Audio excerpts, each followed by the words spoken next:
নমস্কার বন্ধুরা, আমি রাখি চলে এসেছি আবারও একটা ভিডিও নিয়ে।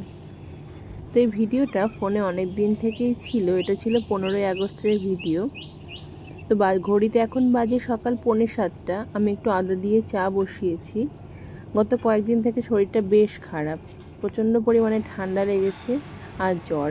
আজকে সকালেও ভাবছিলাম যে স্কুলে যাব কি না, কারণ সকালেও একটু জ্বর লাগছিল।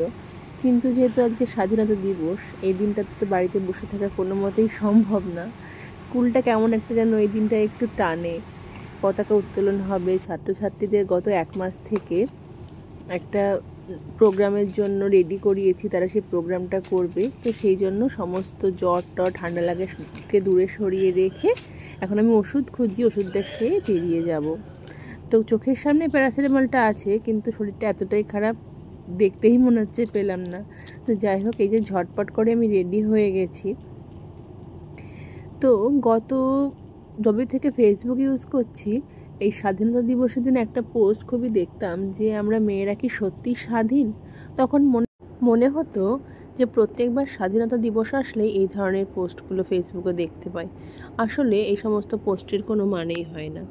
কিন্তু বর্তমান পরিস্থিতি নিরিখে সত্যিই ভেবে দেখার, আমরা মেয়েরা সত্যিই কি স্বাধীন?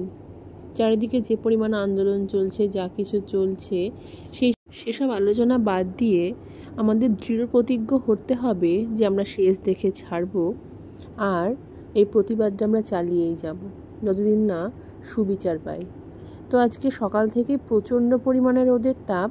এখানে আমার বাহন রেডি হয়ে গেছে, আর এখানে আমিও রেডি হয়ে গেছি। এবার যাই। সকাল 7:30টায় সময় দেওয়া হয়েছে পতাকা তোলার জন্য।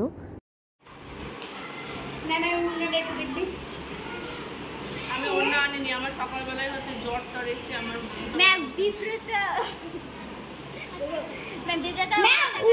সকালবেলা তাড়াতাড়ি মার খাবে। কি হচ্ছে? পতাকা রংটা উঠে ঠিক আছে।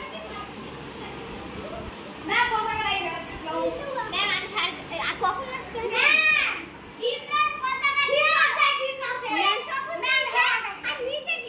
পতাকার কাঠিটা উল্টো করে ওদিকে মেরে দিলেই তো হয়ে যাবে।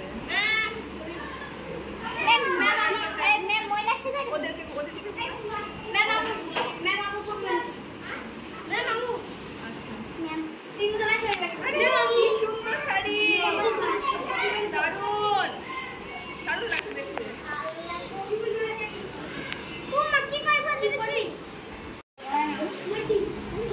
আজকে খুব সুন্দর ছবি উঠবে, সবারই লাগবে।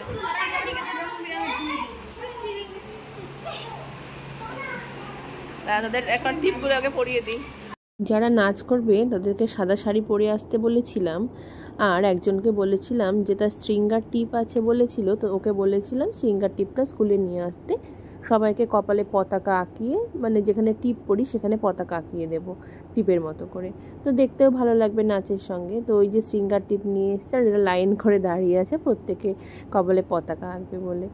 দীর্ঘ 1 মাস ধরে এদের নাচটা প্র্যাকটিস করানো হয়েছে। তো আজকে সেই নাচটা ওরা নাচ করবে। ওরা যেরকম এক্সাইটেড, ওদের সঙ্গে সঙ্গে আমিও এক্সাইটেড, কারণ আমিও নাচ জানি না, ওরাও নাচ জানে না, কিন্তু সবটাই ইউটিউব দেখে দেখে ওদেরকে প্র্যাকটিস করানো হয়েছে। এখন দেখা যাক কী করে। আপনাদেরও দেখাবো নাচটা। আপনারা কিন্তু অবশ্যই কমেন্ট করে জানাবেন নাচটা কেমন হয়েছে।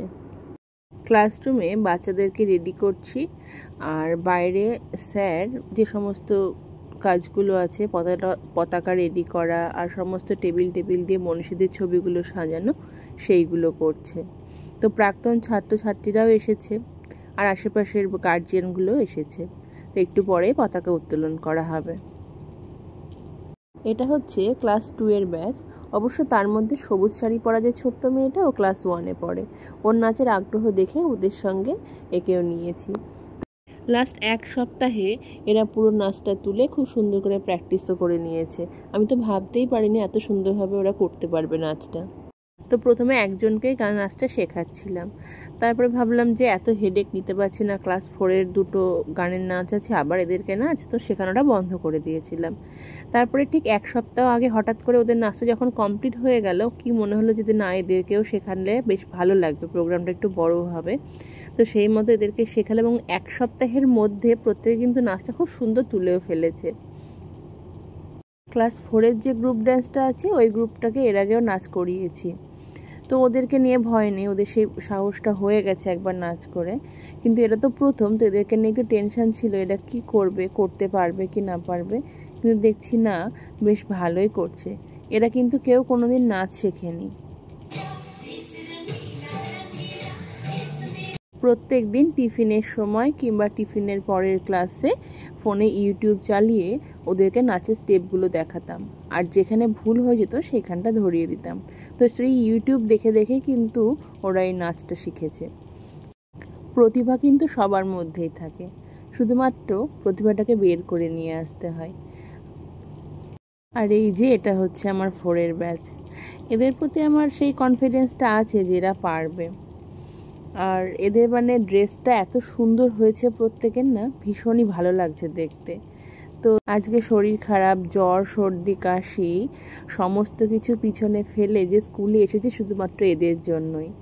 দীর্ঘ 1 মাস ধরে যে পরিশ্রমটা করা হয়েছে, মানে ওরা সবাই করেছে, তো তারই আজকে রেজাল্টটা পাচ্ছি। এত ভালো লাগছিল, আর প্রত্যেকে বলেছে ভীষণ ভালো হয়েছে। ভীষণ ইচ্ছা ছিল গান সমেত ভিডিওটা দেওয়ার, কিন্তু কপিরাইট পড়ে যাবে সেই জন্য দিতে পারছি না। তবে এদের নাচটা কিন্তু আমি ফেসবুকে দিয়েছি, কপিরাইট পড়েছে তার সত্ত্বেও দিয়েছি। ভ্লগের মধ্যে আর গান সমেত দিলাম না। যদি কারোর এই নাচটা দেখার ইচ্ছা থাকে আমার এই চ্যানেলের ভিডিওতে আপনারা দেখতে পারেন, নাচটা আছে। আবারও একবার মনে করিয়ে দিই, এরা কিন্তু কেউ নাচ শেখে না, প্রত্যেকেই এই ফোনের ইউটিউব দেখে দেখে প্রত্যেককে স্টেপ ধরে ধরে শেখানো হয়েছে, আর খুব সহজে এরা শিখে নিয়েছে। তবে হ্যাঁ, এদের প্রত্যেকের কিন্তু আগ্রহ ছিল, সেই আগ্রহটা না থাকলে যতই চেষ্টা করতাম আমি কিন্তু এদের শেখাতে পারতাম না। তো এদের মধ্যে একটা লোভ চলে এসছে, নাচ তো প্রত্যেকেই ভালোবাসে। তো এই প্রোগ্রামটা হওয়ার পরেই আবার প্রত্যেকে বলছে ম্যাম আবার কবে অনুষ্ঠান হবে, আমরা নাচ করব। এত ভালো লেগেছে ওদের। আবার যারা নাচ করেনি আজকের অনুষ্ঠানে তারাও বলছে ম্যাম এরপরে অনুষ্ঠান হলে কিন্তু আমরাও নাচ করব। পুরো নাচের ভিডিওটা দিলাম না, কারণ গান ছাড়া শুধুমাত্র হাত পা এদিক ওদিক করা ভিডিও দেখতে আপনাদেরও ভালো লাগবে না। তো এই যেখানে কি করলাম, যারা নাচ করেছে তাদের সবাইকে এক জায়গায় বসিয়ে একটা ছবি তুলে নিলাম। বাড়িতে আসলাম, বাজে এখন 9টা, আর আমার গলার অবস্থা খুবই শোচনীয়। তো এবার রান্না বান্নাটা করবো, মা ভাতটা করে নিয়েছে, বাদ বাকিটা আমি করব। আজকের ভিডিওটা তাহলে এই অবধিই রাখছি। আজকের ভিডিওটা কেমন লাগলো কমেন্ট করে অবশ্যই জানাবেন। আমার ভিডিওটা এতক্ষণ ধরে দেখার জন্য আপনাদের সবাইকে অসংখ্য ধন্যবাদ। সবাই খুব ভালো থাকবেন।